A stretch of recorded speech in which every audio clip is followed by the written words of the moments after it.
सफूरा कौसर जुनैद अहमद देशमुख जो कि 7th standard की तालिबा है, उसको इन मिसरों से आवाज़ दूंगा मैं कि दुश्मन तुझे ललकारे तो लड़ जाएंगे हम, दुश्मन तुझे ललकारे तो लड़ जाएंगे हम, बनकर फिर से अब्दुल हमीद भिड़ जाएंगे हम, बनकर फिर से अब्दुल हमीद भिड़ जाएंगे हम। वो चीन हो पाक हो या हो फिर और कोई, वो चीन हो पाक हो या फिर और कोई, उसी से जाकर लड़ जाएंगे हम, उसी से जाकर लड़ जाएंगे हम। आपके सामने सफूरा कौसर जुनैद अहमद देशमुख।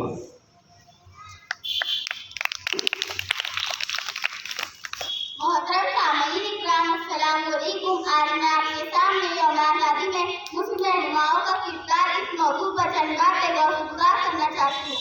यौम आज़ादी में मुस्लिम रहनुमाओं का कायदाना किरदार जिंदा बजारी कौम की हस्ती दलील है। जिस हिंदुस्तान में तहजीब है, मुख्तलिफ ज़बानों के बोलने वाले हैं, वो हिंदुस्तान जिसकी अनेकता में एकता है, वो हिंदुस्तान जिसकी फजाओं में हर रंग है, उन मुख्तलिफ रंगों से हिंदुस्तान के शहरियों को तशरीह दी गई है। हमें फख्र है कि हम मुसलमान हैं, दीन हमारा इस्लाम है, इस्लाम दीन इंसानियत है, इस्लाम दिलों में दस्तक देता है, दिलों को बदलता है। हिंदुस्तान में सिर्फ अंग्रेजों ने कब्जा नहीं किया, बल्कि तहजीब व तमद्दुन, रस्म व रिवाज, भाईचारे पर भी कब्जा किया था।